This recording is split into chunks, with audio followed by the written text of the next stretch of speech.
인생을 살아가며 반드시 조기에 깨닫고 끊어내야 할 세 가지 인간관계가 있습니다. 그렇지 않으면 우리의 정신과 시간을 조용히 그러나 끊임없이 갉아먹게 됩니다.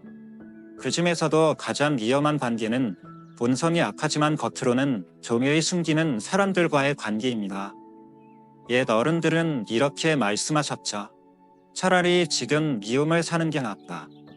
나중에 화를 잇는 것보다는. 하지만 사람의 속마음을 꿰뚫어보는 일이란 펼쳐진 책을 읽는 것처럼 쉬운 일이 아닙니다. 속이 음흉한 자는 처음에는 절대 본색을 드러내지 않습니다. 그들은 마치 맑은 물이 담긴 컵 같죠. 뜨거운 물을 부어보아야 그게 강화유리인지 아니면 깨지기 쉬운 얇은 유리인지 드러나기 마련입니다. 그래서 저는 인간의 본성과 도리, 그리고 사느라는 가면 뒤에 숨겨진 행동심리를 평생 연구해온 무지점이라는 이름으로 옛 서민들이 전해진 지혜를 빌려 세 가지 직무를 나누고자 합니다. 이 세 가지 직무는 누군가의 진짜 본성을 일찍 알아차릴 수 있게 도와줄 것입니다. 그리고 그로부터 우리의 마음과 정신을 보이지 않는 위험으로부터 지켜내는 데 도움이 될 것입니다. 친애하는 여러분, 인생을 살아가다 보면 반복해서 겪게 되는 진실이 하나 있습니다. 우리는 선의로 무언가를 베풀고 그 대가로는 실망이라는 상처를 받게 된다는 것입니다. 어떤 이는 금전적으로 도와주었더니 더 이상 필요 없어지자 조용히 사라졌습니다. 어떤 이는 직장에서 하나하나 가르쳐 주었건만 나중엔 그 어떤 감사의 말도 없이 떠났습니다. 심지어 가까운 가족에게 희생과 배려를 다했지만 돌아온 것은 무시와 경시였습니다. 하지만 과연 잘못은 선의에 있을까? 아닙니다. 문제는 우리가 선의를 결표 사람을 시험하는 거울 결표로 삼을 줄 몰랐기 때문입니다. 요즘 사람들은 상대를 상처 입힐까 두려워하고 관계가 깨질까 걱정하여 속마음을 숨기기 일쑤입니다. 그러나 옛 선의는 이렇게 말했습니다. 사람을 시험하려면 꾀를 쓸 필요 없다. 단 한 번의 호의면 충분하다. 여기서 말하고자 하는 건 선의를 낭비하라는 것도 사람을 일부러 시험하라는 것도 아닙니다. 중요한 건 일찍 베풀면 일찍 알 수 있다는 점입니다. 누구를 곁에 두고 누구를 멀리해야 마음이 닳지 않는지를 말입니다. 동양의 고전 지자의 처신에는 이런 문구가 있습니다. 무엇을 베풀었는가는 중요하지 않다. 그 사람이 그것을 어떻게 받아들였는가가 중요하다. 작은 식사 한 끼, 진심 어린 조언 한마디, 아무도 내 편이 아닐 때 단 한 사람 되어주는 것. 중요한 건 선물의 크기가 아니라 그에 대한 태도입니다. 그 사람은 감사할까요? 당연하게 여길까요? 기억할까요? 아니면 조용히 이용만 하고 떠날까요? 당신을 존중할까요? 아니면 더 이상 얻을 게 없으면 외면할까요?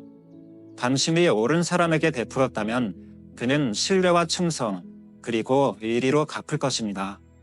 하지만 잘못된 사람에게 베풀었다면 그는 대행만덕과 무관심, 그리고 끝없는 욕으로 응답할 것입니다. 조선 중기 결표 범락 결표이라는 가난하지만 청렴한 유생이 있었습니다. 겨울 어느 날 옷이 없어 수업에 나갈 수 없었던 그에게 친구 결표 정간 결표이 몰래 볶음 오직으로 된 도포를 놓고 갔습니다. 세월이 흘러 범락은 과거에 급제하여 벼슬에 오릅니다. 어느 일식에서 한직에 있던 정단과 다시 만나게 되지만 범락은 겨우 인사 한마디만 하고 파임을 시켜 약간의 돈을 건넸을 뿐이었습니다. 그날의 도포는 언급조차 하지 않았습니다. 마을 사람들은 나중에 이렇게 말했습니다. 옷 한 벌은 겨울을 따뜻하게 할 수 있어도 차가운 마음까지는 녹일 수 없다. 정가는 후에 제자에게 말했습니다. 나는 그 옷이 아까운 것이 아니다. 내가 정말 아까운 것은 은혜를 기억할 거라 믿었던 시간이다. 감사할 줄 아는 사람은 도움을 받을 때 미안함은 있지만 결코 의존하지 않습니다. 그들은 당신을 난처하게 하지 않으려 하고 작은 호의 하나하나에 감사하며 금전보다 마음과 행동으로 보답하려 합니다. 반면 이용하는 사람은 다릅니다. 당신의 선의를 임출 가능한 예금처럼 여깁니다. 조금씩 더 요구하며 당신이 멈추는 순간에는 화를 내거나 멀어지기까지 합니다. 그들에게는 당신의 삶은 중요하지 않습니다. 그저 당신이 쓸모 있는 가만 따질 뿐입니다. 지인 타오 씨가 이런 이야기를 해주었습니다. 대학교 때 정말 친했던 친구가 있었어. 그 친구가 힘들 때마다 돈도 빌려주고 과제도 도와주고 교수님 앞에서도 편 들어주었죠. 졸업 후에도 3번이나 회사 추천도 해주었고요. 그런데 어느 날 제가 재정적으로 어려워져서 작은 금액을 빌려달라고 문자를 보냈더니 연락을 끊고 페이스북도 차단했더라고요. 당신이 더 이상 줄 수 없을 때 어떤 사람은 당신을 없는 사람 취급합니다. 타오 씨는 마지막에 이렇게 말했습니다. 어떤 사람들은 당신이 주고 있을 때만 당신을 기억한다. 당신이 필요할 때 그들은 더 이상 당신의 소리를 듣지 않는다. 이것 하나만은 반드시 기억하세요. 당신이 누군가를 도운 것은 당신의 자발적인 선택입니다. 그 누구도 그 호의를 결코 당신의 의무 결코로 만들 권리는 없습니다. 선의도 사람처럼 올바른 사람에게 주지 않으면 그것은 억지 책임이 되어버리고 언젠가 멈추려 할 때 오히려 당신이 나쁜 사람이 되어버립니다. 혹시 이런 경험 없으신가요? 당신이 더 이상 도와주지 않자 예전과 달라졌어. 너 참 냉정하다고 말한 사람? 사실 당신은 변한 게 없습니다. 그저 그들의 가면이 벗겨졌을 뿐입니다. 그러니 주십시오. 하지만 4번 줄 때마다 마음속으로 이렇게 기억하세요. 지금 나는 사람의 마음을 시험하고 있다. 그 시험이 쌓이면 당신은 인생의 원을 스스로 그릴 수 있게 됩니다. 누가 곁에 있어야 할 사람인지, 누가 떠나야 할 사람인지, 누가 든든한 땅인지, 누가 거친 돌덩이인지, 누가 조용한 생명의 샘인지, 누가 그저 요란한 긴 깡통인지, 승견 속에서의 친절은 쉽다. 역견 속에서 품격을 지키는 것이야말로 진짜 인격이다. 잔치 자리, 웃음소리 가득한 축하의 순간, 모든 일이 잘 풀릴 때 그 누구라도 착하고 상냥해 보일 수 있습니다. 그러나 바람이 거꾸로 불고 뜻밖의 시련이 닥쳐올 때 그제야 진짜 인간성이 드러납니다. 실망했을 때, 원하는 결과가 나오지 않았을 때, 예상과 다를 때 그들의 행동을 주의 깊게 지켜보세요. 그들은 누구를 탓하나요? 독한 말을 쏟아내지는 않나요? 자신의 감정을 해소하려고 주변 사람들을 상처내지는 않나? 인격이 있는 사람은 슬픔 속에서도 조용히 물러나며 자기를 다스리질 않습니다. 그들은 아파도 다른 이에게 고통을 넘기지 않습니다. 반면 이기적인 사람은 참지 못합니다. 자신의 좌절을 다른 누군가에게 전가해야만 속이 풀립니다. 그리고 불행히도 당신이 그들에게 가장 가까운 사람이라면 당신이 첫 번째 희생자가 될 수도 있습니다. 도전 반아지기에는 다음과 같은 일화가 전해집니다. 젊은 관리였던 별표 별표는 밤으로부터 큰 벼슬을 하사났습니다.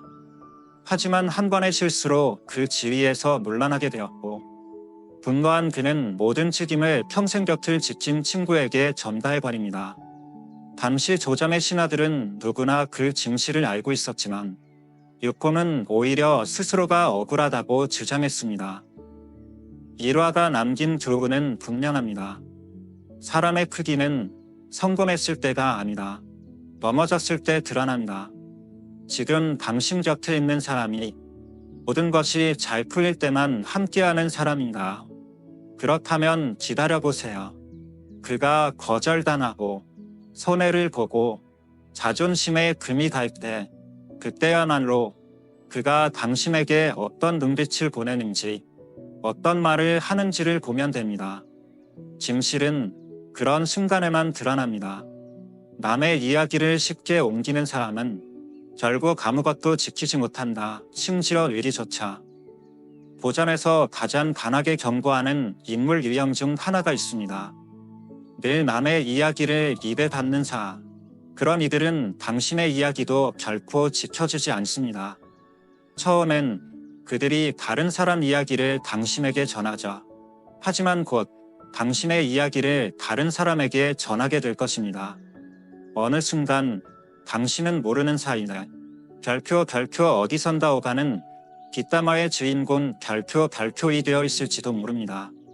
그 이야기 속에서 당신의 말은 과장되고 없는 말까지 더해집니다. 공자의 말에 따르면 공자는 그릇된 것을 보면 말하되 독한 말로는 하지 않는다고 했습니다. 비판하더라도 그것은 분석이지 비난이 아니어야 하며 올바름을 위한 것이지 낙인찍 끼어서는 안 됩니다. 반면 속이 좁은 사람일수록 누군가를 깎아내려야만 자신이 조금 더 나은 것처럼 느낍니다. 만약 누군가가 남을 험담하면서 너무도 즐거워 보인다면 스스로에게 이렇게 물어보세요.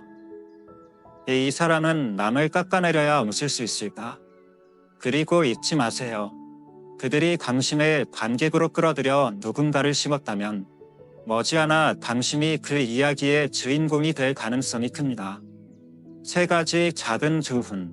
하지만 이 3가지는 수많은 사람들 속에서 길을 잃지 않게 해주는 3개의 나침반이 될 수 있습니다. 세상에 나쁜 사람만 있는 건 아닙니다. 하지만 우리가 강심하면 가장 친절한 얼굴을 한 사람에게 가장 깊은 상처를 입을 수도 있습니다. 그들이 당신을 완전히 지치게 만든 후에 떠나도록 내버려 두지 마세요. 아직 마음이 분별력을 가질 수 있을 때 감사와 이용 사이를, 상처와 실현 사이를, 분자와 소인대 사이를 구분할 수 있을 때 그때가 떠날 때입니다. 이 글이 당신에게 조금이라도 도움이 되었다면 다음에 이어질 고전 속 인생 이야기들도 꼭 함께 해주세요. 실제 사람들의 경험에서 나온 이야기들, 독한 심리에 덫에 빠졌던 그들, 그리고 결국 그 덫에서 깨어난 순간들까지 다음 편에서 천천히 그러나 깊이 있게 전해드리겠습니다.